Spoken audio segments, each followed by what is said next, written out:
नमस्कार, जय हिंद, वंदे मातरम। सभी का अभिनंदन है एनडीसी निशुल्क क्लासेस में। तो मैं सौभाग्यशाली हूं जो जीजीडी पर भी स्वागत करता हूं और एनडीसी पर भी आपका स्वागत करता हूं। तो आज की क्लास जो है हमारी प्रयोगवाद पार्ट 3 क्लास है। पिछली 2 क्लासेस में प्रयोगवाद को मैंने जितना बेहतर तरीके से समझा सकते हैं उतना प्रयास किया है।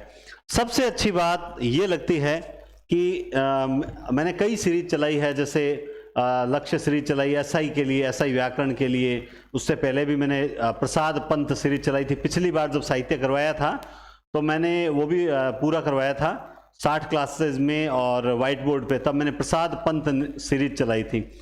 कुछ कमियां रही, कुछ बढ़िया, लेकिन इस बार 100% अच्छा फीडबैक मिला। यानी ऐसे गलत कमेंट्स वगैरह कुछ नहीं है। यानी इस बार धीरे धीरे करते छानते छानते छानते अब बढ़िया स्टूडेंट्स से ऐसा लग रहा है जुड़ चुके हैं जो सिर्फ पढ़ने से मतलब रखते हैं। और सबसे अच्छी बात जिसकी ज़्यादा तारीफ होती है कि सर आप पॉइंट टू पॉइंट चलते हो, थोड़ा बीच में जो मोटिवेट कर देते हो, लेकिन अनावश्यक बातें जो है वो आप नहीं करते। इससे हमें अच्छा लगता है।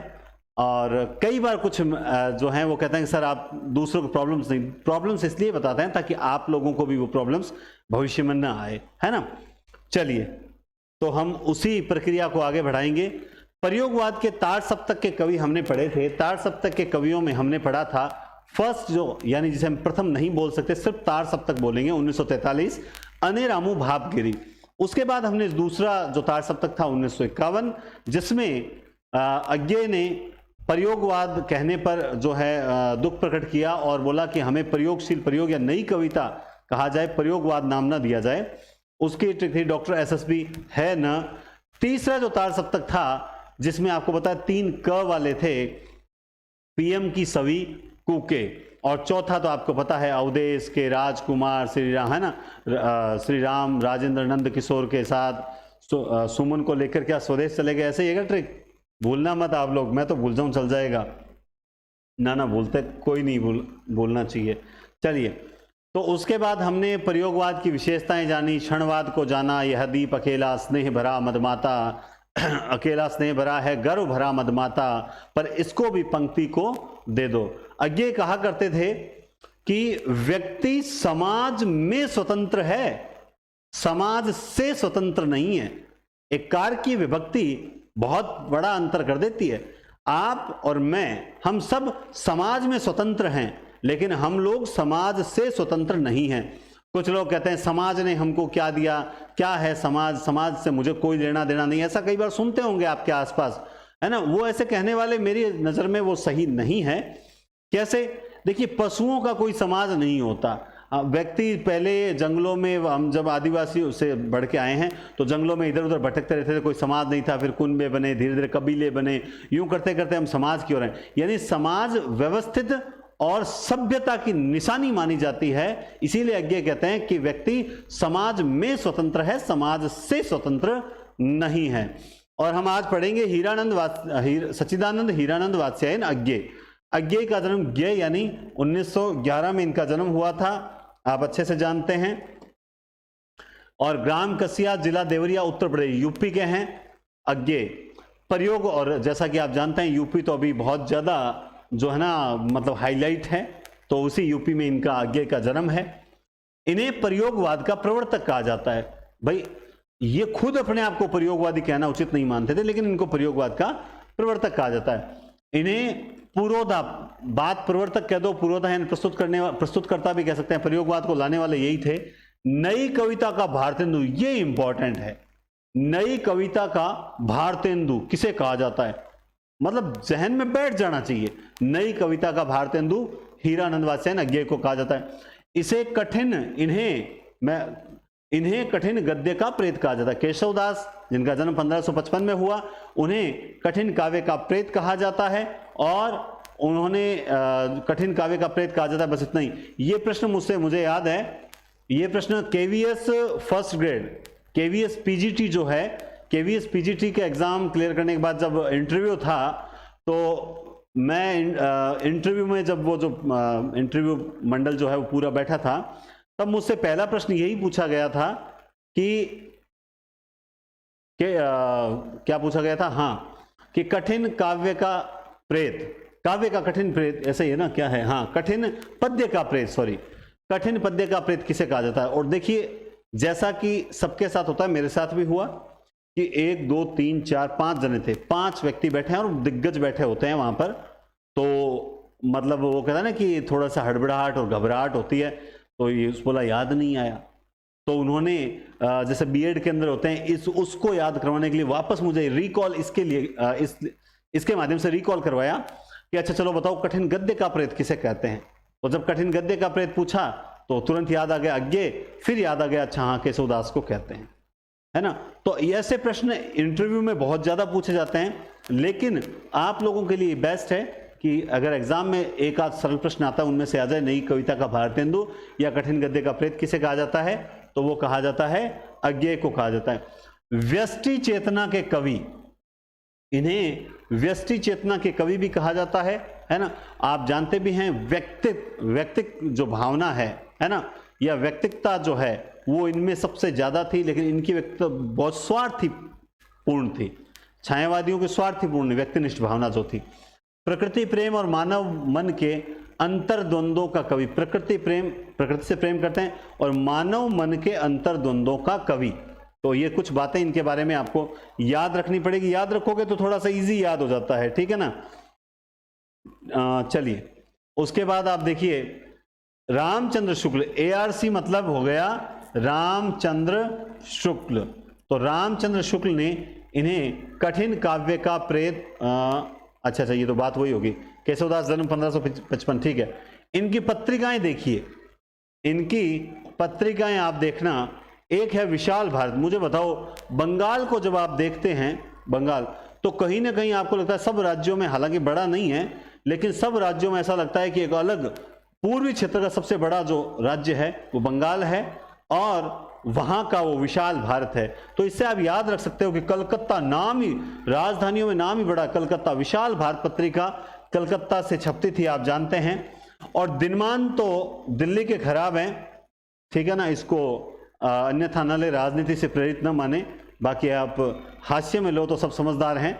दिनमान तो दिल्ली के खराब हैं और विशाल भारत कलकत्ता को, यानी दिनमान पत्रिका दिल्ली से जो है छपती थी, प्रकाशित हो।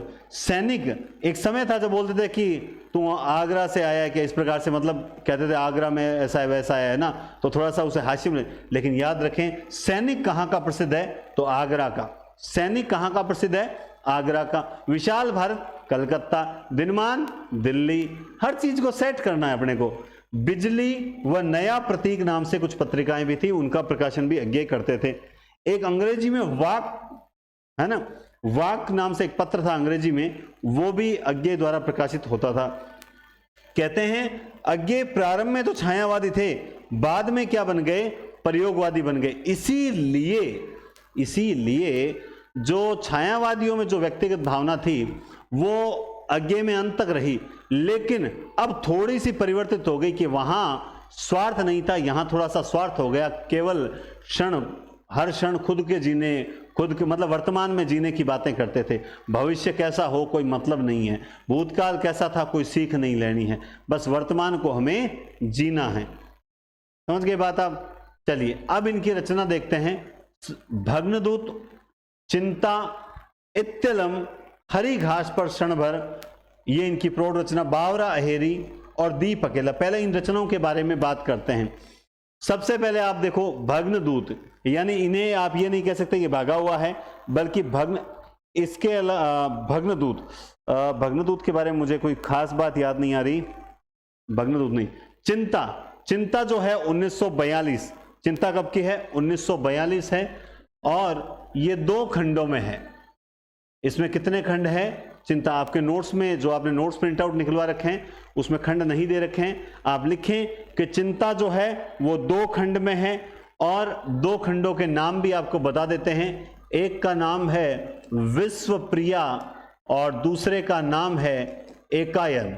ये इन 2 खंडों के नाम हैं जिन्हें आप नोट कर लेना। चिंता जो है वो 2 खंडों में है, विश्वप्रिया और दूसरा है एकायन। और इस चिंता, किस चीज की चिंता अज्ञेय को रहती थी, तो मैं आपको बता दूं, प्रेम की चिंता।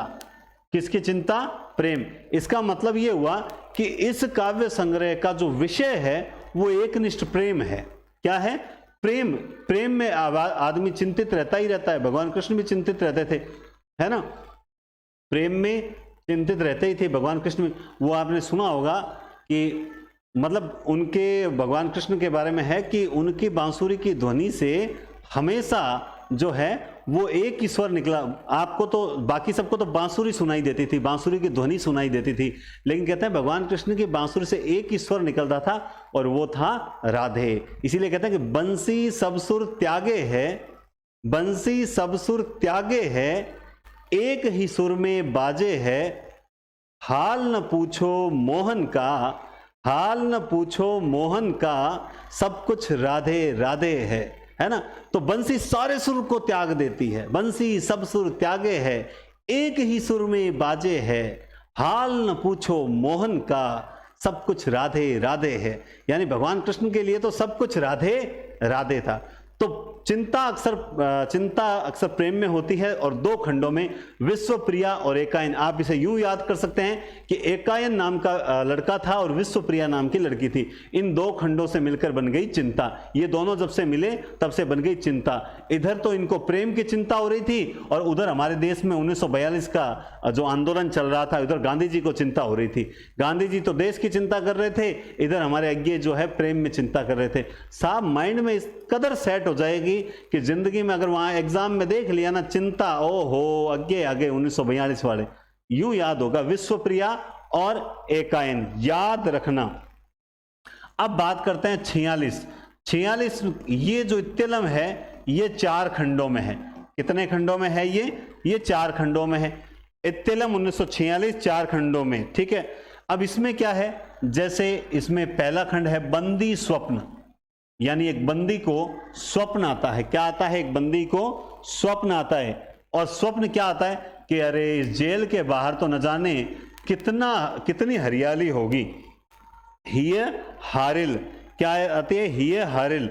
फिर आते हैं, तीसरा है वंचना के दुर्ग, वंचना के दुर्ग 3, और चौथे का नाम है मिट्टी की ईहा।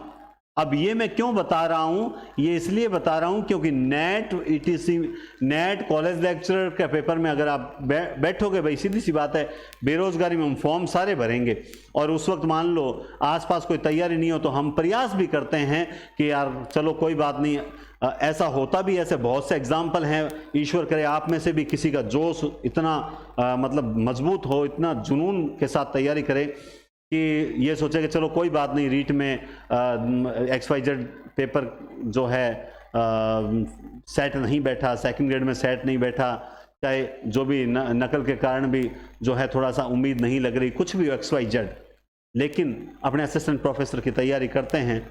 जुनून होता है ना, जिता देता है। जुनून आपको जिता सकता है, आप याद रखें। मैंने मेरे गुरु से यही सीखा है कि जिद प्लस जुनून बराबर जीत। सीधी सी रामायण है, जिद कर ली कि मुझे तो लगना है, जुनून था इसलिए मेहनत भी बराबर की, तो जीत सुनिश्चित हो जाती है। इसीलिए आप नोटिस करेंगे मैं टेलीग्राम पर जब भी कोई मैसेज वगैरह कोई डालता हूं तो मैं एक टैग हमेशा लिखता हूं, विजय सुनिश्चित है, विजय सुनिश्चित है। अच्छी चीजें समय भी लेती है, लेकिन एक चीज आपको जरूर बताना चाहूंगा। पहले आप मैं जो बताता हूं वो व्यर्थ की बातें ना करता हूं, ना मैं कभी इस पर, ना मैं कभी एक्स्ट्रा वीडियो भी नहीं बनाता। आप नोटिस करेंगे मेरी तो 1 क्लास आती है या 2 क्लास आती है, इसके अलावा मेरे से तो इतने बनते भी नहीं। एक चीज मैं आपको जरूर कहना चाहूंगा, आप जितना हो सके, मैंने कल भी टेलीग्राम में एक पोस्ट डाली थी, आप जितना हो सके अगर वास्तव में आप सिलेक्शन चाहते हैं तो आप मोबाइल से दूरी बना लीजिए। आपको इस बात का जरा भी एहसास नहीं है कि मोबाइल आपके दिन के 7 से 8 घंटे खा रहा है। हम बात कर रहे हैं कि बच्चों को मोबाइल से कैसे दूर किया जाए, लेकिन वास्तविकता यह है कि पेरेंट्स खुद मोबाइल से दूर नहीं हो पा रहे हैं, है ना। आप लोग इस बात को सोचें कि एक समय था जब मोबाइल नए आए थे, उस वक्त हमें हमारे रिश्तेदारों के नंबर सारे उंगलियों पे याद थे, और हम लास्ट 2-4 डिजिट देख के बता देते थे कि मौसी जी का कॉल है या चाचा जी का कॉल है। आजकल हालात ये हो चुके हैं कि जब भी हमसे कोई कहता है कि फलान जी के नंबर देना तो हम कहते हैं अरे यार नंबर तो रुक अभी देखता हूं, और हम सीधे कहते हैं मैं तेरे को व्हाट्सअप करता हूं। हम यानी हम याद करने की जहमत भी नहीं उठा रहे हैं, हम बहुत सी चीजें रिकॉल नहीं कर पा रहे हैं, हम बहुत सी चीजों को भूल रहे हैं। हम में सबसे बड़ी चीजें क्या, बीमारी क्या आ रही है, हम भूलने की बीमारी आ रही है। हम लगातार रील्स देखने में 2-2 3-3 घंटे खराब कर रहे हैं, हमें कुछ भी एहसास नहीं हो रहा कि हम किस कदर गलत जा रहे हैं। फिर आप बच्चों को क्या कहोगे? हमने बच्चों को भी मोबाइल इसलिए दे दिया कि यार चलो इसको 2 मिनट मोबाइल दे दिया, घंटे भर ये परेशान नहीं करेगा। आप इस बात को समझ नहीं रहे हैं। मैं जानता हूं कि ये ज़रूरी है और ज़रूरी के साथ साथ क्लासेस वगैरह के लिए भी ज़रूरी है, लेकिन उसका एक समय निश्चित करें, एक निर्धारित समय मोबाइल को यूज़ करें। कम से कम दिन में 4 घंटे। देखो हो सकता है XYZ जो भी मैं बताऊं, हो सकता है आपको कोई ये राय दे या न दे। क्यों? क्योंकि सीधी सी बात है, ज़्यादा जने मोबाइल पे आओगे तो ऑब्वियसली वीडियो देखोगे तो हमें फ़ायदा ही होगा। मैं तो सीधी सी बात बताता हूँ, साफ सुथरी बात कहना और सुखी रहना, ठीक है, कि फ़ायदा ही हुआ। लेकिन एक बात सोचिए, अगर आप वास्तव में तैयारी करना चाहते हो तो इन क्लासेस, ये क्लासेस काम की है, 100% काम की है, लेकिन कम से कम 4 घंटे किताबों के साथ दीजिए, 4 घंटे नोट्स जो आपके पास प्रिंट आउट नोट्स पड़े ना उनके साथ दीजिए, तब सिलेक्शन होगा। केवल इन क्लासेस को देख के सिलेक्शन नहीं हो सकता है। मैं तो आपको सीधी सी बात बता रहा हूँ। आप अगर इन क्लासेस को देख के सर बहुत बढ़िया पढ़ा रहे हो, माना चलो आपको अच्छा लग रहा है, लेकिन इसके अलावा आपको कम से कम 2 घंटे सुबह, 2 घंटे दोपहर में और 2 घंटे शाम, चलिए 2 घंटे शाम वाले आपने क्लासेस में दे दिए या 2 घंटे दोपहर वाले आपने क्लासेस में दे दिए, लेकिन 4 घंटे की स्टडी आपकी विदाउट मोबाइल, विदाउट डिजिटल, मतलब ऑनलाइन क्लासेस होनी चाहिए जब आप सोशल मीडिया से दूर हो। और जब वो 4 घंटे पढ़ रहे हो उस वक्त चाहे भगवान ब्रह्मा जी स्वयं आ जाए ना, तो भी आपको मोबाइल जो है वो ऑन नहीं करना है, उसे साइलेंट करके रखना 2 घंटे। सिलेक्शन चाहते हो तो कर लेना, नहीं चाहते हो तो अर्जी मेरी है, मर्जी आपकी है। अपने तो मैंने कहा ना, साफ कहना, सुखी रहना, किसी को दोहरा लगे तो 1000 बार लगे, लेकिन वास्तविकता यही है। जहन में देख लेना मैंने झूठ कहा है या गलत, मैंने गलत कहा है या फिर सच कहा है, आप ये नोटिस कर लेना, ठीक है। तो आप पढ़ें, लेकिन 4 घंटे ईमानदारी से आज से ही देना शुरू कर दें। ये मेरी वास्तव में दिल से रिक्वेस्ट है, आपका सिलेक्शन हो जाएगा, बाकी आप समझदार हो। चलिए, तो चिंता 2 खंडों में है, इत्तिलम 4 खंड, बंदी स्वप्न ही हारिल मिट्टी की इहा, वंचना के दुर्ग, ये हो गया। इसके बाद इन्होंने एक रचना लिखी थी दोस्तों, हरी घास पर क्षण भर। तो जब मैं पहले पढ़ा करता था इस रचना को, तब ये जो आगे लिखा हुआ ना, ये मुझे नहीं पता था, मैं रियल बात बता रहा हूं। तब मैं सोचता था कि इस हरी घास पर क्षण भर, है ना, यानी कोई व्यक्ति है, कवि है, कवि अक्सर मतलब आनंद लेते हैं, अपने मन में कल्पनाओं में डूबे रहते हैं। मैं सोचता था कि शायद कवि कभी किसी बगीचे में बैठा होगा और वो हरी घास पर बैठे बैठे उसने क्या महसूस किया वो लिखा होगा। लेकिन जब मैंने इसे बाद में पढ़ा तब इसमें था कि हरी घास पर क्षण भर, इसमें प्रणय निवेदन, प्रेम का निवेदन है, प्रकृति का चित्रण है, प्रणय निवेदन, प्रकृति चित्रण, जीवन दर्शन, कवि का व्यक्तिगत जीवन दर्शन, सबसे प्रौढ़ रचना अगर कोई सी मानी जाती है तो यही मानी जाती है। तब मैं सोचता था कि हाँ, जो मैंने सोचा वो सोचा तो सही था, एक कवि के माध्यम से, एक कवि की क्या सोच हो सकती है उसी दृष्टि से सोचा था, लेकिन इतने बड़े कवि नहीं है, लेकिन काफी हद तक सही सोचा। प्रणय निवेदन है, प्रकृति का चित्रण है, जीवन दर्शन है, और ये कवि की सबसे प्रौढ़ रचना मानी जाती है। छोटा सा प्रश्न बनता है, अज्ञे की सबसे प्रौढ़ रचना, तो ये हरी घास पर क्षण भर। बावरा अहेरी, नाम क्या है? बावरा अहेरी, रोज निकलता है पूर्व से और पश्चिम में अस्त हो जाता है, रोज एक नई सीख देता है कि मेरे उदय होने से पहले तुम जागो और मेरे अस्त होने से पहले तुम जो है खान पान वगैरह सब कुछ कर लो, और अस्त होने के बाद आराम से 2 घंटे पढ़ो। ऐसा नहीं कहता कि सूर्य देवता, क्या सर हमसे तो नहीं कहा, मेरे से कह के गए थे कि आप बच्चों को बता देना कि मेरे अस्त होने से पहले खाना खुना खा के और बाद में 2 घंटे रोज पढ़ के सोना है, तो निश्चित रूप से सफलता मिलेगी। तो यहाँ पे ये बावरा अहेरी सूर्य या प्रकाश का प्रतीक है। इसमें ये कवि के जीवन दर्शन को प्रतिबिंबित करने वाली रचना मानी जाती है। दीप अकेला, यह दीप अकेला स्नेह भरा है, गर्व भरा मदमाता पर इसको, इसमें समर्पण के बहाने आंतरिकता को व्यक्त किया है। भाई दीपक के समर्पण के बहाने, यानी व्यक्ति का समाज को समर्पित होने के बहाने खुद की जो अंतर मनोदशा है, अंतर मनोदशा है, उसको व्यक्त करने का प्रयास या व्यक्त किया है। ये आते हैं इंद्रधनुष रोंदे हुए। जब इस रचना को पढ़ते हैं तब दिमाग में आता है कि यार इस रचना में आखिर ऐसा क्या होगा, इंद्रधनुष रोंदे हुए। तब जब पढ़ा तब पता चला इस रचना में क्या है, जो नए कवि हैं, नए कवियों की मतलब दशा, नए कवियों की दशा का वर्णन। जो समाज में नए कवि उठते हैं उन कवियों के बारे में है। उन कवियों को किस प्रकार से, यूं मान लीजिए आप कि बड़े कवि जो हैं वो कहीं ना कहीं, देखो मैंने आपको भक्ति काल में ये बात बताई थी कि तुलसीदास जी को लगता था सूरदास जी ज़्यादा प्रसिद्ध हो रहे हैं, और सूरदास जी को लगता था तुलसीदास जी ज़्यादा प्रसिद्ध हो रहे हैं। वरना अवधि में लिखने वाले को ब्रज में लिखने की आवश्यकता नहीं पड़ती, ब्रज में लिखने वाले को अवधि में लिखने की आवश्यकता नहीं पड़ती, राम पर लिखने वाले को कृष्ण पर लिखने की आवश्यकता नहीं पड़ती, कृष्ण पर लिखने वाले को जो है राम पर लिखने की आवश्यकता नहीं पड़ती, क्योंकि वो तो राम में और कृष्ण में इतने डूबे हुए थे कि वो दूसरे की ओर ध्यान ही नहीं जाता। लेकिन मानवीय स्वभाव था, तो सेम ऐसा ही है। बड़े कवि जो होते हैं वो कहीं ना कहीं जो है वो कहता है ना कि अपने स्थान पर दूसरा विराजमान ना हो जाए, इसलिए नए कवियों को आगे आने नहीं देते हैं। या कुछ कवि ऐसे होते हैं जो सपोर्ट करते हैं, जैसे महावीर प्रसाद द्विवेदी जैसे। तो नए कवियों की दशा का चित्रण किया गया है इंद्रधनुष रोंदे हुए। तो ये रोंदे हुए कौन है? नए कवियों की भावनाओं को जो कुचला जाता है उन चीजों का वर्णन है। अरि ओ करुणा प्रभामय 1959 की रचना है, ये भी है। अब प्रसिद्ध रचना है आंगन के पार द्वार 1961 और 1964 में साहित्य अकादमी पुरस्कार 3 खंडों में। ये वेरी वेरी इंपॉर्टेंट रचना है, आप अच्छी तरह से जानते हैं। और इसमें अंतर सलीला, चक्रांत शिला, असाध्य वीणा, नेट के अंदर इनका क्रम भी पूछा जा सकता है। याद ही नहीं करना बल्कि इनके क्रम को भी ध्यान रखना। अचक क्या याद रखोगे? अचक, अंतर सलीला और चक्रांत शिला और असाध्य वीणा, ये आपके सेकंड ग्रेड में पहले लगती थी, इस बार शायद हटा दी है इन्होंने। हाँ, इस बार तो हटा दी थी।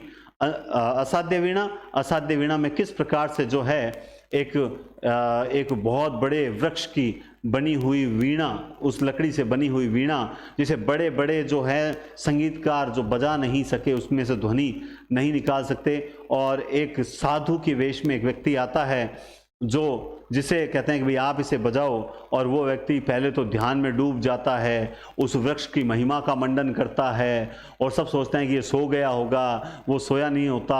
और फिर एक अचानक से एक ध्वनि निकलती है, और उस ध्वनि से सभी व्यक्ति अलग अलग सीख ले रहे होते हैं। मैं व्यक्तिगत आधार पे आप लोगों से ये कह रहा हूं, वैकेंसी अभी नहीं आई है, तब तक अगर तुम्हें समय मिले तो इस रचना को पढ़ लेना। इस रचना से तुम्हारा हृदय परिवर्तन हो जाएगा।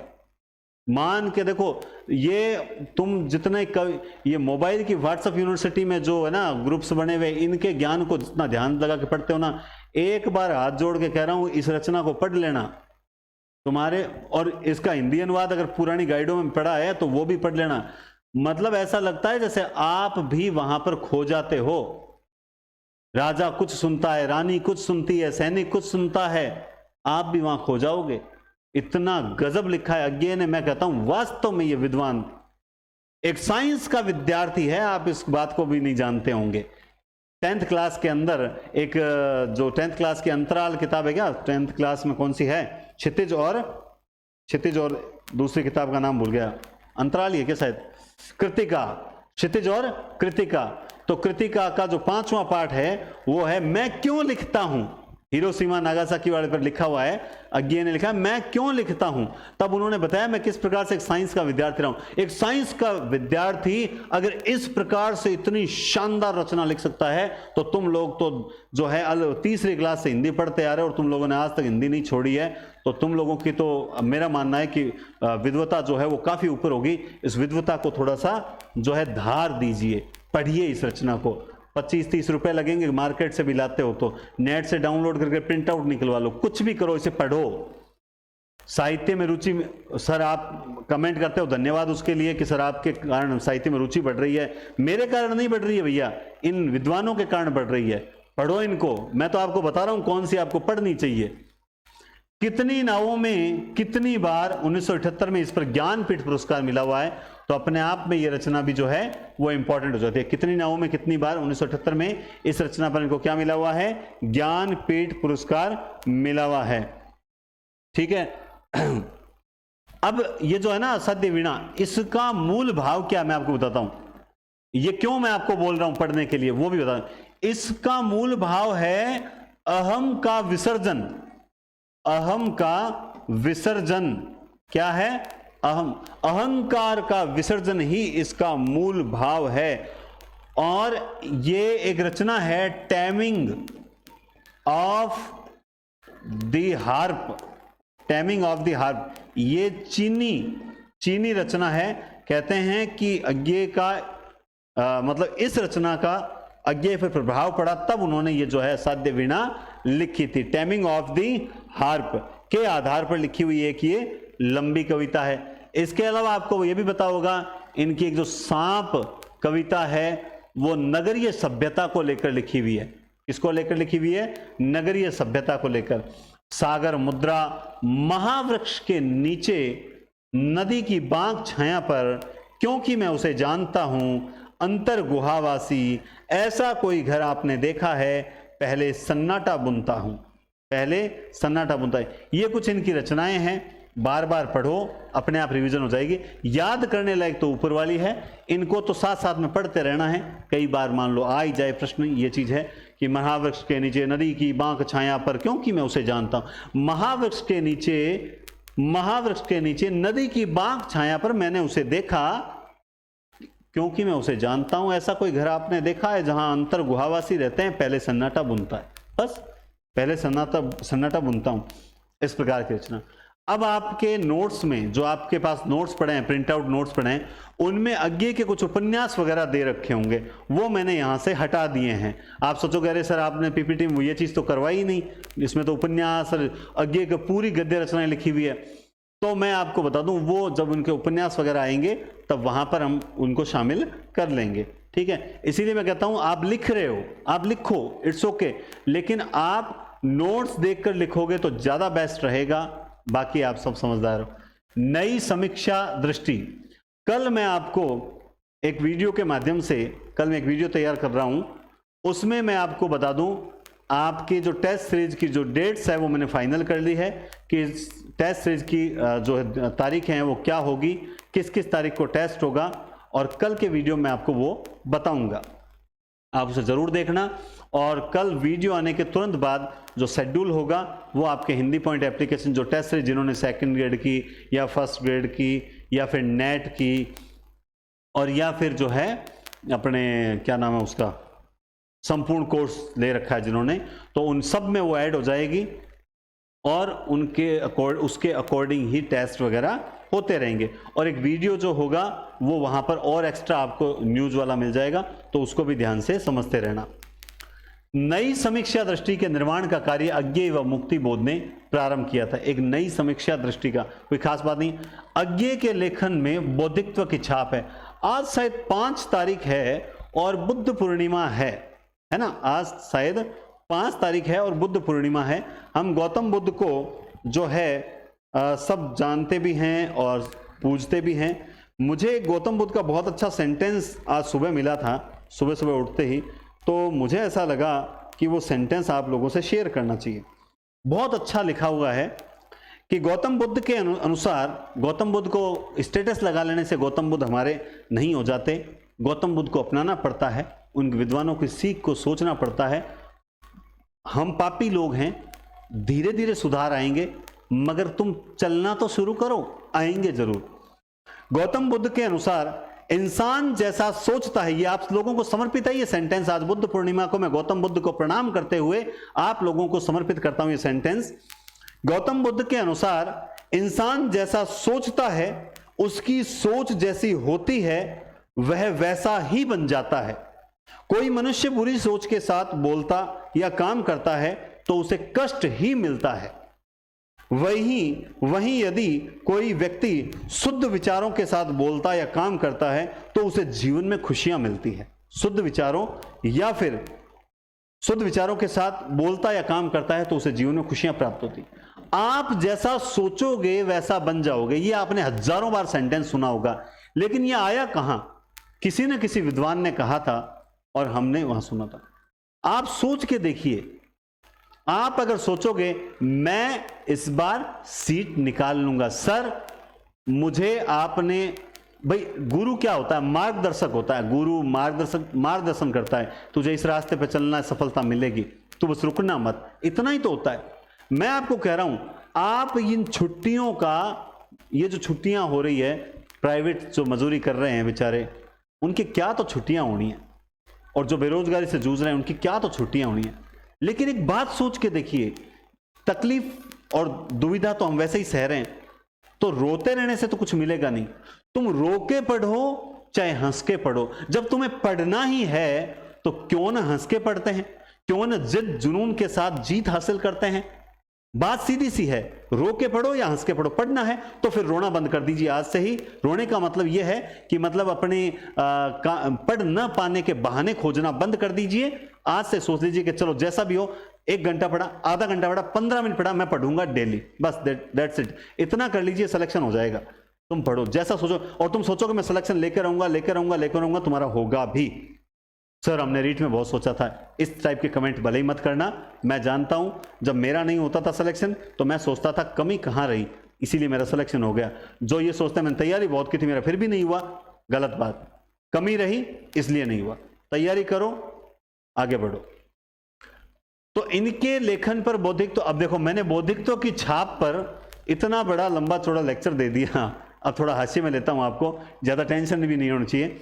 तो आपको ये याद रहेगा कि अज्ञे पर बौद्धिकत्व की छाप है और व्यक्तिगत पहचान की समस्या। ये एक मैं बता दूं आपको, कहते हैं कि अज्ञे जो थे ना थोड़े से अहमवादी थे, समझ रहे बात, थोड़े से घमंडी टाइप के थे, और इसीलिए असाध्य वीणा तक पहुंचते पहुंचते उन्होंने अहम का विसर्जन करने वाली रचना लिख दी। बात समझें, इनके व्यक्तित्व की यह समस्या मानी जाती है व्यक्तिगत पहचान। मैं जो अहम, मैंने ऐसा कर दिया, मैं ऐसा कर सकता हूं, मैं इस चीज का पक्षपाती हूं। तो ये जो मैं था, ये भी जानते थे कि यार ये कमी है। विद्वानों की खासियत होती है वो अपनी कमियों को खुद जानते हैं, दूसरों को कहने की, निंदक नियरे राखिए, निंदक को रखने की आवश्यकता नहीं पड़ती है, वो खुद की गलतियों को सुधार करते हैं। तो उन्होंने असाध्य वीणा तक पहुंचते पहुंचते अपने अहम को विसर्जन करने वाली रचना भी लिख दी। आप भी अपनी कमियों को सुधार कीजिए। अज्ञे के लेखन पर फ्राइड के मनोविश्लेषणवाद का भी प्रभाव देखा जाता है। अज्ञे की असाध्य वीणा कविता में मौन भी है और अद्वैत भी है, मतलब मौन भी है और अद्वैत भी देखने को मिलता है। अद्वैतवाद से प्रभावित रचना है। रचना प्रक्रिया भी है, मतलब ऐसा लगता है कोई रचना आगे बढ़ रही है, और साथ में एक रहस्य भी है। न जाने वो वीणा बजा पाएगा या न बजा पाएगा, वो उसने बजाई तो कैसे बजाई, बाकी कोई क्यों नहीं बजा पाया, एक रहस्य छिपा हुआ है। और वो रहस्य क्या है? वो रहस्य ये है कि वो वीणा बाकी सब इसलिए नहीं बजा पाए क्योंकि उनमें अहम था। अरे मैं तो इतना बड़ा कलाकार हूं, मैंने आज तक ये कर दिया, मैंने तो वहां ये इनाम जीत लिया। अहम का विसर्जन।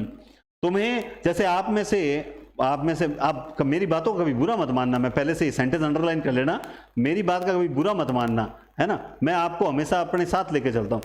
देखो जैसे कई बार क्या होता है, हम किताब थोड़ा बहुत पढ़ लेते हैं और अच्छा प्रदर्शन करते हैं वगैरह, है ना, तो हम लोग सोचते हैं सर ये तो मुझे आता है, ये साहित्य आता है, ये तो आता है सर, मेरा साहित्य बहुत पढ़ा हुआ है। जैसे आप में से कई मुझे कॉल करते हैं तो ये बोलते हैं सर साहित्य तो मेरा स्ट्रांग है, मैसेज करते हैं सर साहित्य तो मैंने पिछली बार पढ़ा था, ये पढ़ा था, वो पढ़ा था। याद रखें, आप यहां पढ़ रहे हो ना, छोड़ दो कि आपने पीछे क्या पढ़ा था, भूल जाओ। ये अगर पढ़ा हुआ है तो रिवीजन हो रहा है, आप अपने वहीं छोड़ दो। आप एक कच्चे घड़े की भांति स्टूडेंट बनकर पढ़ो कि मुझे एक एक चीज आपको याद, पहले से पढ़ा हुआ है तो याद आ जाएगी, कोई दिक्कत नहीं है, आपका हित ही है उसमें। लेकिन वो चीज त्याग दो कि मुझे पहले से बहुत कुछ आता है, कुछ नहीं आता है। अभी तो हिंदी की 2 बूंद चखी है, शेष सागर अभी बाकी पड़ा है। कुछ नहीं आता है हमें, मुझे भी नहीं आता है, मैं तो सिर्फ पढ़ा रहा हूं, मुझे भी नहीं आता है, यूं मान लीजिए। असाध्य वीणा को इनकी प्रतिनिधि कविता कहा जाता है, यानी आप कहते हैं ना कि ये इस काल का प्रतिनिधि कवि है, यानी इनके सबसे इंपॉर्टेंट रचना जो है, सबसे प्रसिद्ध रचना मानी जाती है असाध्य वीणा। असाध्य वीणा पर जैन और बौद्ध धर्म का दोनों का प्रभाव देखा जाता है। पढ़ना जरूर, मैं फिर कह रहा हूं आपसे, ठीक है। भवानी प्रसाद, तो ये अज्ञे के बारे में हमने बेसिक जानकारी काफी कुछ हद तक ली, ठीक है। अज्ञे के बारे में कहते हैं, अज्ञे कहते हैं कि मैं उन लोगों में से हूं जो भाषा का सम्मान करना जानते हैं, जो भाषा की कद्र जानते हैं, जो भाषा को भाषा की तरह देखने के पक्षपाती हैं। ये अज्ञे का सेंटेंस है भाषा को लेकर। चलिए, भवानी प्रसाद मिश्र, तो यहां पे एक प्रश्न आता है कि भवानी प्रसाद मिश्र जो है वो किस शतक के कवि हैं? बताओ, देखिए सबसे पहले कौन बताता है? बताओ बताओ बताओ जल्दी बताओ, सोचने की जरूरत ही नहीं पड़ी, कईयों ने कमेंट कर दिया होगा। अने रामू भावगिरी तो था ही। डॉक्टर एसएसबी है ना, बी भवानी प्रसाद, डॉक्टर एसएसबी, क्योंकि उसमें तो पीएम की सभी कूके, तो उसमें तो बी है ही नहीं। और पहले वाले में भारतभूषण है, बी यानी भवानी प्रसाद। हाँ 1914 होशंगाबाद। कहीं अगर कोई सन वगैरह उल्टा सीधा लिखा हुआ हो तो उसे थोड़ा सा देख लेना, ठीक है। मैंने जो वहां बताए थे वो एकदम सारे सही हैं। होशंगाबाद मध्य प्रदेश 1913। अच्छा कहीं किताबों में 1913 है, कहीं 14 है ना, ऐसा ही चल रहा है मुझे लग रहा है। ठीक है, थोड़ा सन छोड़ देना, वहां जो बताए वही सन है, ठीक है। वहां जो आपको मैंने बता रखे हैं वही मानने, यहां रहने दे। रचनाओं पे आओ। गीत फरोश, सतपुड़ा के जंगल, चकित है दुख। देखो इनको, इन रचनाओं को आपको याद करने का थोड़ा तरीका देखना पड़ेगा, और बढ़िया तरीका देखना आप लोग। गीत फरोश, भवानी प्रसाद मिश्र, भवानी प्रसाद मिश्र, भवानी यानी भवानी माता भवानी, ठीक है, जय भवानी, ठीक है। भवानी के गीत सतपुड़ा के जंगल में गाए जाते थे।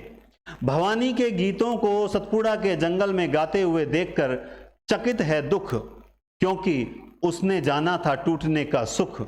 और फिर उसने बुनी हुई रस्सी के माध्यम से परिवर्तन करने की सोची। वहां पर उसे मिला, वहां पर उसने भवानी प्रसाद मिश्र से कहा, बुनी हुई रस्सी मिली जहां पर उसने भवानी प्रसाद मिश्र से कहा कि अनाम तुम आते हो काल जय। अब सोचो यहां बिगड़ गई, बोला सर बिगड़ गई, यहां तो कुछ सेट नहीं बैठी रही। ट्रिक होती ही नहीं है, कुछ ट्रिक कुछ नहीं हो, लिंक सेट कर दिया, हो गया तो हो गया, वरना चल पड़े आगे। तो क्या हो गया, गीत गाए, भवानी ने गीत गाए सतपुड़ा के जंगलों में। कहां गाए थे, सतपुड़ा के जंगलों में गाए थे। और उनके गीतों को गाते हुए देखकर चकित है दुख, क्योंकि टूटने का सुख, चकित है दुख क्योंकि टूटने का सुख। और जब वो टूट चुका था तो वो बुनी हुई रस्सी लेकर आया, और बुनी हुई रस्सी से उसने कुछ परिवर्तन करने की सोची। भवानी प्रसाद मिश्र ने बुनी हुई रस्सी से कुछ परिवर्तन करने की सोची। क्यों सोची, क्योंकि बुनी हुई रस्सी पर उनको 72 में ब बुनी हुई ब 72, ब बुनी हुई ब 72, बुनी हुई रस्सी पर उनको साहित्य अकादमी पुरस्कार मिला। परिवर्तन जिए अनाम तुम आते हो, काल जय भीन की रचना है ना। वाणी की दीनता, इदम न ममम, ये इंपॉर्टेंट रचना है। सन्नाटा भी इंपॉर्टेंट रचना है। नीली रेखा तक इनकी खास नहीं है, तूस की आग रचना है। और बाकी बस ये 3 रचनाएं, इदम न ममम, सन्नाटा, नीली रेखा तक, तूस की आग, और ये मेरे कोहरे हैं। इनको, इनका एक ही तरीका है दोस्तों, इनको बार बार पढ़ते जाओ, जब रिवीजन करो तो याद करो। गीत फरोश, अब जैसे हमने पीछे छोड़ दी ना, तो अब बिना देखे सोचने की कोशिश करो। गीत गाए भवानी ने सतपुड़ा के जंगलों में, टूटने का चकित है दुख क्योंकि टूटने का सुख। बुनी हुई रस्सी लेकर परिवर्तन करने की सोची, बुनी हुई रस्सी लेकर परिवर्तन करने की सोची। अनाम तुम गाते हो, अनाम तुम गाते हो काल जयी, अनाम तुम गाते हो काल जयी। यहां तक कंप्लीट। अब आ जाइए यहां पर, वाणी की दीनता। अब आप चाहो तो इनको वहीं पर कहीं सेट कर लो, जैसे चकित है दुख क्योंकि टूटने का सुख, और टूटने के बाद वाणी जो है लड़खड़ाने लगती है। वाणी की दीनता इतनी हो जाती है, इतनी वाणी जो है मतलब बोला नहीं जाता है। दुख में आदमी को जब गला भर जाता है तब वाणी की दीनता इतनी कि उन्हें ईदम न ममम कुछ नजर नहीं आता, मम मम मम मम करने लग जाता है, ईदम न ममम। और फिर चारों तरफ सन्नाटा हो जाता है। सन्नाटा भी कहां तक, नीली रेखा तक सन्नाटा दिखाई देता है। और उसके आगे तूस की आग जल रही होती है। वो आग नहीं होती, वो तो क्या होता है, कोहरा होता है जो आग की तरह दिखाई देता है। अब ये उल्टा सीधा हमने सेट कर लिया, तो हमें कौन सा विद्वान बनना है, हमें तो रचनाएं सेट करनी है माइंड में। ये लो सेट हो गई बस। इन्हें कविता का गांधी कहा जाता है, और इन्हें आधुनिक गांधी, कविता का गांधी या कविता का आधुनिक गांधी भी कहा जाता है। कल्पना नाम से और गांधी वांग्मय नाम से एक पत्रिका का संपादन किया था। याद रखें जो आपका मैंने शेड्यूल सेट किया है उसमें 37 या 38 नंबर टेस्ट विविध का है। विविध में मैं आपको सिर्फ पत्रिकाओं का टेस्ट लूंगा। मैंने इस बार पूरी रणनीति, युद्ध हमेशा रणनीति से जीते जाते हैं, और दुश्मन से भी अगर कुछ अच्छा सीखने को मिले तो सीख लेना चाहिए। खानवा के मैदान में बाबर के पास मात्र 5000 सैनिक थे, लेकिन सीधी सी बात है वो दुश्मन है हमारा, हम उसकी, लेकिन उसकी जो रणनीति थी तुलुगुमा पद्धति, हालांकि वो कमजोरियां हैं माना, पीठ पीछे वार करना, हम उसकी आलोचना करते हैं माना, लेकिन 5000 सैनिक से भी उसने युद्ध जीत लिया, ये सबसे बड़ी बात थी, है ना। चाहे हमारी कुछ भी कमियां रही हो, लेकिन उस वक्त हिंदुस्तान की जो सत्ता जो है वो परिवर्तित हो गई। ये चीज है, हमें युद्ध में उतरना है, लेकिन हल्दी घाटी के मैदान में इस बार जो पद्धति अपनाई महाराणा प्रताप ने, जिनका नाम लेते ही रोंगटे खड़े हो जाते हैं। आप कहेंगे सर श्याम नारायण पांडे की कविता अभी तक आपने नहीं सुनाई, सुनाएंगे, थोड़ा सा माहौल बनने दो, कुछ ऐसी ही ओजस्वी रचनाएं आने दो, आपको जरूर सुनाएंगे। उसमें मैं आपको बताऊंगा कि किस प्रकार से भीलों ने जो है सामने वालों के दांत खट्टे कर दिए, किस प्रकार से राजपूत, श्याम नारायण पांडे कहते हैं कि वो राजपूत ही थे जो आगे बढ़ते थे, मतलब सर कटते थे मगर वो राजपूत ही थे जो आगे बढ़ते थे। मैं आपको अच्छी अच्छी पंक्तियां सुनाऊंगा, लेकिन थोड़ा सा रुकने के बाद। तो ठीक है, ये मेरे को, मैं कहाँ था, कई बार मैं खुद भूल जाता हूं कि मैं कहाँ था। हाँ ठीक है, कविता का गांधी, आधुनिक गांधी, कल्पना गांधी वांग्मय पत्रिका, 10 वर्ष की, हाँ मैं याद आ गया कहाँ था, मैं था टेस्ट सीरीज पे। तो जो आपका पेपर होगा टेस्ट सीरीज, उसमें जो टेस्ट शेड्यूल तैयार किया वो बहुत रणनीति से तैयार किया है कि इस बार ऐसा कुछ भी नहीं हो, क्यों पेपर में मैं अक्सर मैं भी बैठता हूँ, ऐसी बात नहीं है आज भी, तो मैं एक चीज नोटिस करता हूँ कि मैं नेट का फॉर्म हमेशा भरा हूँ। मेरी पहली बार नेट दिसंबर 2013 में जो है वो क्लियर हुई थी। जो नेट का एग्जाम मैंने पहली बार एमए करते ही क्लियर किया था दिसंबर 2013 में। आज 2023 चला, 10 साल हो गए, लेकिन मैं नेट का एग्जाम हर बार देता हूँ, लगभग 5-6 बार जो है आनंद से मतलब क्वालिफाई कर लेते हैं। लेकिन ठीक है, सेट का एग्जाम भी 2013 में लास्ट दिया था, उसके बाद इस बार सेट का एग्जाम हुआ, उसमें यूँ मान लीजिए कि जो पेपर आया तैयारी के मतलब जो सोचा था कि कठिन पेपर आएगा वैसा नहीं आ पाया। पेपर का नेट का पेपर हुआ था ना, वैसा सोचा था, लेकिन वैसा नहीं आया। यही हो रहा है 2-3 बार। तो इसी चीज को ध्यान में रखते हुए टेस्ट शेड्यूल ऐसा तैयार किया है जिसमें मतलब हर पेपर में जो 5-10-15% होते हैं जो इधर उधर से आ जाते हैं, इधर उधर से आ जाते हैं, अरे यार ये चीज कहाँ से दे दी, वो चीज भी जो है हमने तैयार किया कि उसका एक पेपर अलग बनाएंगे, विविध नाम से एक पेपर अलग बनाएंगे। तो ये चीज आपके लिए बहुत हितकारी साबित होगी। 10 वर्ष की आयु में इन्होंने घोड़े विषय पर जो है वो कविता लिखी थी। आइए मुक्तिबोध के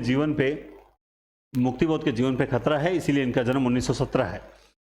इन्हें इनके साहित्य को दहकता इस्पाती दस्तावेज कहा जाता है, इन्हें तीव्र इंद्रिय बोध का कवि कहा जाता है। ये भयानक खबरों के कवि कहलाते हैं। क्या कहलाते हैं? भयानक खबरों का कवि, फैंटेंसी का कवि, तार सप्तक के कवि कहे जाते हैं। इन्हें फैंटेंसी का कवि भी कहा जाता है। और आप इस बात को विशेष याद रखें कि फैंटेंसी जो है इसे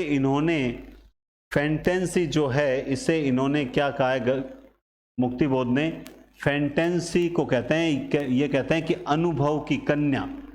ये मैं क्यों बता रहा हूं आपको, ये इसलिए बता रहा हूं, अक्सर कहते हैं कि अंधेरे में कविता जो है वो फैंटेंसी के आधार पर लिखी हुई है ना। तो कुछ लोग सोचते हैं फैंटेंसी होती क्या है। मुझे लगा कि इस चीज के माध्यम से आप बहुत बढ़िया तरीके से समझ सकते हो। अनुभव होता है व्यक्ति को, बोला हाँ सर अनुभव होता है।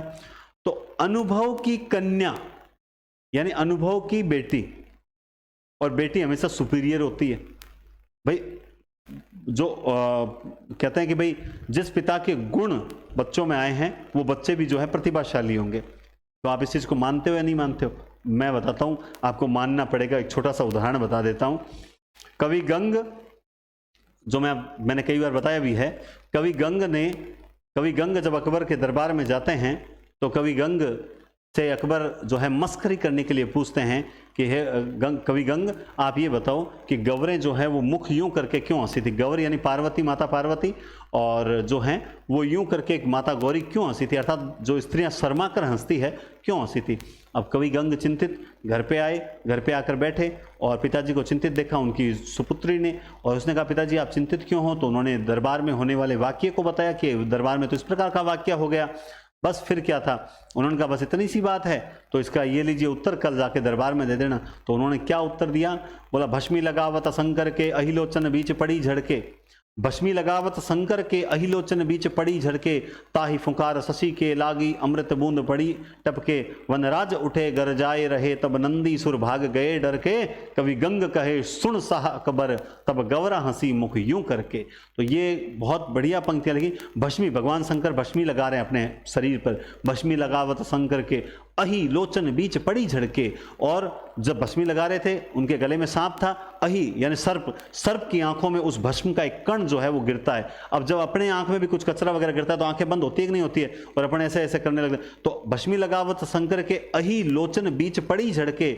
अब जैसे ही आंख में कुछ पड़ा तो सांप फुफकारा, है ना, अहिलोचन बीच बड़ी झड़के, ताही फुंकार शशि के लागे, जैसे ही सांप फुंकारा वो फुंकार लगी चंद्रमा के सर पे, चंद्रमा था, ताही फुंकार शशि के लागे। अब चंद्रमा बेचारा वो फुंकार देखकर डर गया, ताही फुंकार शशि के लागे, तो उसने क्या किया, अमृत को छोड़ दिया, अमृत को छोड़ दिया, क्योंकि चंद्रमा के पास अमृत होता है, उसने अमृत को छोड़ दिया। ताही फुंकार शशि के लागी अमृत बूंद पड़ी टपके, और जो है अमृत बूंद है वो अमृत जो है वो बूंद के रूप में जाकर टपक कर पड़ी। कहां पर, वो शिवजी के जो आसन था बाघ की खाल का, उस आसन पर शिवजी बैठते थे, तो वो जैसे ही अमृत क्या होता है, मुर्दे को जीवित कर देता है, तो अमृत बूंद पड़ी टपके, और जैसे ही उस बाघ की खाल पे पड़ी, वनराज उठे गरजाए रहे। अब शेर खड़ा हो गया और जोर से मारी गर्जना, वनराज उठे गरजाए रहे तब नंदी सुर भाग गए डर के। तब नंदी और सारे देवता जो थे वो डर कर भाग गए, उनको भागते देखकर।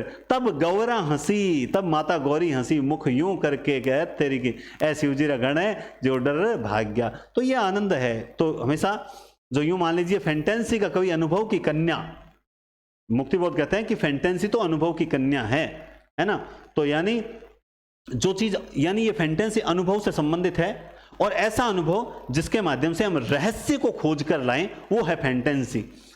इन्हें तार सप्तक का कवि, मुक्तिबोध के लिए फैंटेंसी अनुभव की कथा थी, सेम वही बात आ गई, और कृति जो है फैंटेंसी की पुत्री थी। ठीक है, ये बात सेम बात ही है, बस थोड़ा लिखने का तरीका अलग है। इन्हें लोक जीवन का जासूस कहा जाता है, और कहा किसने, रमेश कुंतल मेघ ने इनको लोक जीवन। याद रखना, ये बहुत इंपॉर्टेंट प्रश्न आ सकता है कि लोक जीवन के जासूस के रूप में कौन से कवि जाने जाते हैं, तो वो गजानन माधव मुक्तिबोध जाने जाते हैं। इनके दो काव्य संग्रह हैं, दोनों ही जबरदस्त काव्य संग्रह हैं। चांद का मुंह टेढ़ा है, तो अब सीधा तो देर से होगा नहीं, है ना, यूं कह सकते हैं गुरुदेव चीज आपसे सीधा होगा। चांद का मुंह टेढ़ा है 1964, चांद का मुंह टेढ़ा है 1964, याद रखना कब है, 1964।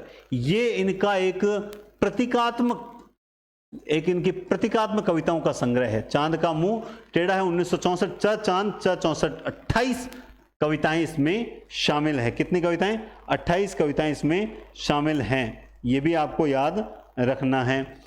इसके अलावा भूरी भूरी खाकदूल 1980 में, इसका प्रकाशन बाद में हुआ था, ये लिखी 1980 में थी और प्रकाशन बाद में हुआ था।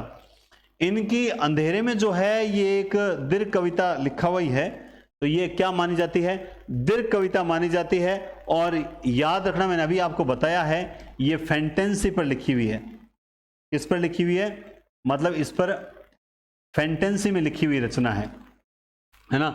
चला जाऊं मैं अंधकार की गुफा, अंधकार गुफा के विवरों में, यानी एक गुफा, उस गुफा में बहुत अंधकार हो, उस मतलब अंधकार से भरी हुई गुफा, उस गुफा में भी विवर यानी बिल हो, बिल समझते हो ना, बिल, उन बिलों में भी मैं चला जाऊं और वहां जाकर भी तो मुझे तुम्हारा ही पता है ना, जो कुछ मुझे प्यारा है वह सब तुम्हारा है, तो वहां जाकर भी मुझे तुम्हारा ही सहारा है। तो अब इस प्रकार के मतलब गहन रहस्यपूर्ण कविताएं लिखते हैं। चांद का मुंह टेढ़ा है, आप पढ़ लेना, 12वीं क्लास में लगती है शायद। ब्रह्म राक्षस, उसके बाद अंधेरे में, इनकी ध्यान रखना फैंटेंसी की कविता मानी जाती है। और अंधेरे में कविता के बारे में याद रखना कि नामवर सिंह जो हैं, नामवर सिंह जो हैं वो कहते हैं ये जो कविता है, इस कविता को देखकर हमें ऐसा लगता है जैसे ये अस्मिता की खोज हो। अंधेरे में कविता एक अस्मिता की खोज की तरह लगती है। ये बात कौन कहते हैं, नामवर सिंह कहते हैं अस्मिता की खोज। समझ गए बात आप, क्या कहते हैं, अस्मिता की खोज। इस कविता को लावा कहा है प्रभाकर माचवे ने, प्रभाकर माचवे कहते हैं अंधेरे में कविता जो है वो कविता थोड़ी है, वो तो एक तरह का लावा है, लावा है ना।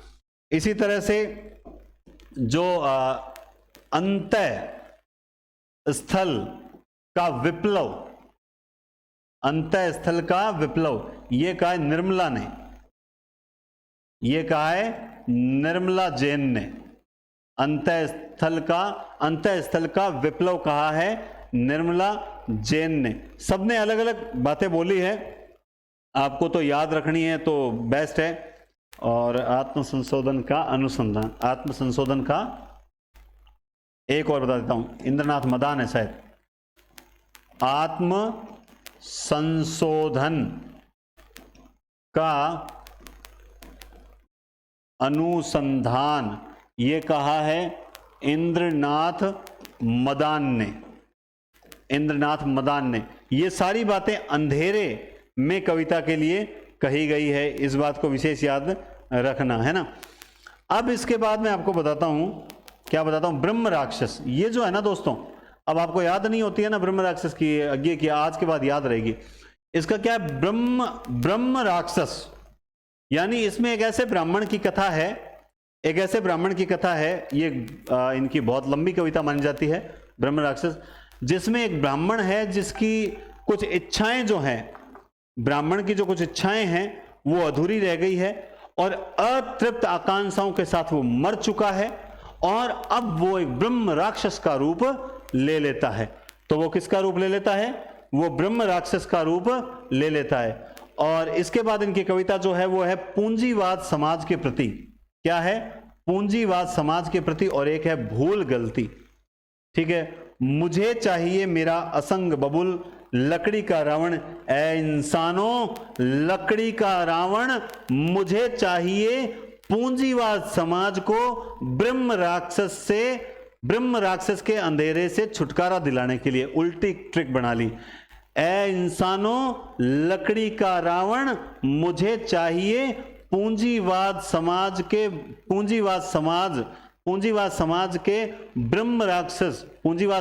ब्रह्म राक्षस से अंधेरे में छुड़ाने के लिए इस प्रकार से आप सेट कर सकते हो और याद कर रख सकते हो। इनकी कविताओं को याद रखना भी चाहिए, है ना। इसके अलावा इनकी एक दो भूल गलतियां लिख दी ना, भूल गलती, ठीक है। इसके अलावा और कोई ऐसी कविता नहीं है। इसके अलावा एक और लिख लेना, ऐड कर लेना, अंतःकरण का आयतन।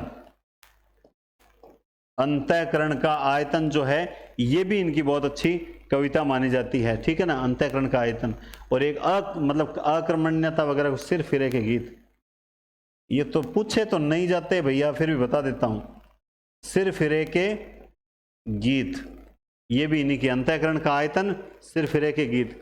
इतना नहीं पूछेंगे, टेंशन मत लो, ठीक है।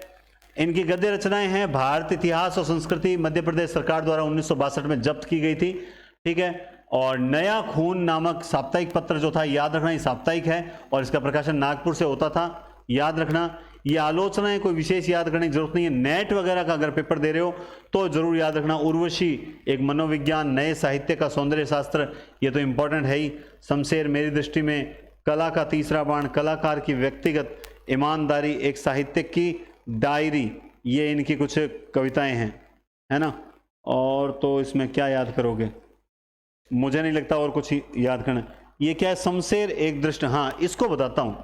ये इस रचना में इन्होंने क्या है, शमशेर जो है ना, शमशेर बहादुर सिंह जिन्होंने ऊषा कविता, कवियों का कवि कहा है।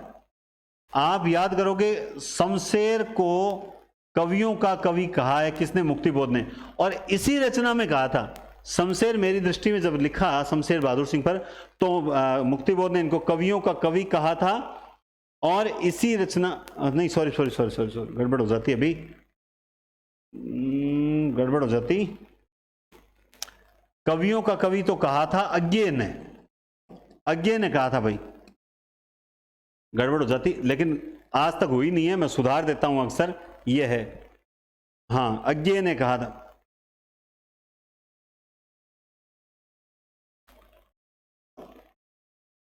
तो मुक्तिबोध ने क्या कहा था,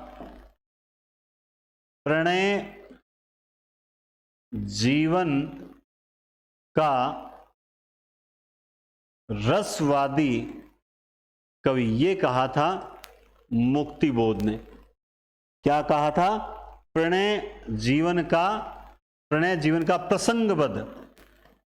प्रसंगबद्ध रसवादी कवि। हाँ, तो ध्यान रखना, शमशेर बहादुर सिंह के बारे में दो बातें आगे पढ़ेंगे, लेकिन मैंने यहां बता दी है कि मुक्तिबोध ने तो कहा था प्रणय जीवन का प्रसंगबद्ध रसवादी कवि मुक्तिबोध ने, और शमशेर बहादुर सिंह को कवियों का कवि जो है वो कहा था अज्ञेय ने। किसने कहा था? अज्ञेय ने कहा था। तो यहीं पर ऐड कर लो, जिनके पास नोट्स पड़े हैं यहीं पर ऐड कर लो, बाद में तो लिखा हुआ मिल ही जाएगा, कोई दिक्कत नहीं है। कला का तीसरा बाण, कलाकार की व्यक्तिगत ईमानदारी, ये वगैरह बाद में देखेंगे।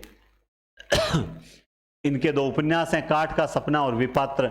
ये उपन्यासों में हम फिर पढ़ेंगे, फिर भी आप याद रखना चाहो तो रख लो। तो इसी तरह से क्या है, अज्ञेय वगैरह में तो मैंने हटा दिए, यहां पर हटा नहीं पाया, ध्यान में नहीं आया। इनकी एक ही कहानी है, समझौता। तो आप याद रख सकते हैं, गजानन माधव मुक्तिबोध कहानी लिखते समय किसी से समझौता नहीं करते थे, इसीलिए इनकी कहानी है समझौता। और काठ का सपना, मुक्तिबोध ने एक लकड़ी का सपना देखा। दुनिया ऐसे सपने देखती है जिनको छू नहीं सकते, इन्होंने काठ का सपना देखा, जो कोई विपात्र ही देख सकता है, कोई पात्र तो देख नहीं सकता, विपात्र ही देख सकता है। ये इनके उपन्यास हैं। इसके अलावा मुक्तिबोध रचनावली 6 खंडों में है, तो आप याद रखें मुक्तिबोध रचनावली 6 खंडों में। और मुक्तिबोध रचनावली का प्रकाशन जो था वो नेमिचंद जैन ने करवाया था। मुक्तिबोध के साहित्य की सबसे बड़ी विशेषता क्या मानते हो? आत्मालोचन की अभिव्यक्ति, यानी स्वयं की आलोचना की अभिव्यक्ति, आत्म आलोचन की अभिव्यक्ति, स्वयं की आलोचना की अभिव्यक्ति जो मुक्तिबोध में है वो और किसी कवि में नहीं मिलती। उसके बाद हम बढ़ते हैं गिरिजा कुमार माथुर 1918 मध्य प्रदेश MP। गिरिजा कुमार माथुर 1918 MP। इन्हें रोमानी मिजाज के कवि कहा जाता है और तार सप्तक के कवि शामिल हैं। एक इनकी पंक्ति गंगाचल नहीं है, इसका नाम है गगनांचल। क्या नाम है? गगनांचल। इसको सही कर लेना, नोट्स में भी गलत लिखा हुआ ये, गंगाचल नहीं है, गगनांचल इनकी पत्रिका है। आप लोगों ने हिंदी में गीत सुना होगा, हम होंगे कामयाब, वी शैल ओवरकम का, उसका हिंदी अनुवाद इन्होंने ही किया था। हम होंगे कामयाब, एक दिन है मन में है विश्वास, हम होंगे कामयाब। तो आपके लिए आज 2 समर्पित बातें आ चुकी है, तो आप होंगे कामयाब, है मन में विश्वास, इसको याद रखना। गिरिजा कुमार माथुर, गिरिजा यानी पार्वती, है ना। गिरिजा कुमार मंजीरे बजाते थे और मंजीरों से कई बार नाश होता था, कई बार निर्माण होता था। धूप का धान खेतों में उगाया करते थे, धूप के धान खेतों में उगाया करते थे। शिलापंख चमकीले, खेतों में शिलापंख जो होते थे वो चमकीले नजर आते थे, और ये कहते थे छाया मत छूना मन होगा दुख दूना, छाया मत छूना मन होगा दुख दूना, है ना। तो मंजीरे बजाया करते थे, कहीं कहीं नाश और निर्माण होता था। धूप के धान शिलापंख चमकीले, छाया मत छूना। कभी जिंदगी में भीतरी नदी की यात्रा करके देखो, आनंद आएगा। हमारे अंदर भी एक नदी बहती है, भीतरी नदी की यात्रा करके देखो, साक्षी रहेगा वर्तमान। जब तुम भीतरी नदी की यात्रा करोगे, साक्षी रहेगा वर्तमान। और पृथ्वी कल कोई खास नहीं है, कल्पांतर थोड़ी सी इंपॉर्टेंट लगती है मुझे, कल्पांतर। और इतना कहने के बाद भी गिरिजा कुमार माथुर कहते हैं मुझे अभी और कहना है। अरे बाप, कितना कहेगा, मुझे और अभी कहना है। मैं वक्त के हूं सामने, 1990 साहित्य अकादमी पुरस्कार, इंपॉर्टेंट रचना। मैं वक्त के हूं सामने, मैं वक्त के हूं सामने, मैं वक्त के हूं सामने। मंजीरें बजाते थे गिरिजा कुमार माथुर, नाश और निर्माण, धूप के धान, शिलापंख चमकीले, शिलापंख चमकीले, छाया मत छूना, भीतरी नदी की यात्रा, साक्षी रहेगा वर्तमान। और पृथ्वी कल्प कल्पांतर, पृथ्वी कल्प कल्पांतर, मुझे अभी और कहना है, मैं वक्त के हूं सामने। 3 से 4 बार तुम इसको पढ़ लो, सेट बैठ जाएगी। आंख बंद करके रात को सोते समय भी तुम्हें ये सारी चीज याद आएगी, गारंटेड बोल रहा हूं। तो उम्मीद करता हूं कि समझ भी आया होगा। समझने लायक ज्यादा कुछ था नहीं, कुछ नई चीजें बता दी, याद भी हुआ होगा। और जो कई बार कोई चीज़ मेरे दिमाग से चूक जाती है, मैं नेक्स्ट वीडियो में बताता हूँ, लेकिन मैं बताता इसलिए हूँ क्योंकि मैं आपकी क्लास के बाद कम से कम 1-1.5 घंटे देखता हूँ कि मुझे किस चीज़ को किस तरह से आपके माइंड में सेट करना है। तो आनंद आ रहा है तो बढ़िया आनंद लीजिए, और कल परसों टेस्ट सीरीज का शेड्यूल बताएंगे, एग्जाम डेट सहित कि आपके टेस्ट कब कब होंगे, और हिंदी पॉइंट पर टेस्ट सीरीज और नोट्स जो हैं वो प्रिंट आउट निकलवाएं। बहुत जल्द मैं काव्य शास्त्र के और जो पत्र वगैरह आपके आते हैं ना फर्स्ट स्कूल लेक्चर में, उसके नोट्स भी अपलोड करने वाला हूं इसी वीक या अगले वीक में कर दूंगा, तो उनको भी प्रिंट आउट निकाल लें। और ज़रूरत नहीं है, खाली समय पड़ा है, खूब टाइम मिलता है ना, बैठ के नोट कर लो। फोटो का भी पैसे ज़्यादा लगते हैं, बैठ के उनको नोट्स को निकाल लो और लिख लो अपने हाथ से। फिर जब क्लास आएगी तो उस वक्त आप क्या करोगे, उन हाथ से लिखे हुए होंगे और उनको एक्सप्लेन मैं कर दूंगा, व्याख्या मैं कर दूंगा, सेट हो जाएंगे माइंड में। ठीक है, तो बहुत बहुत धन्यवाद, टेक केयर, शुभ रात्रि। शेयर जरूर करना भूलना मत।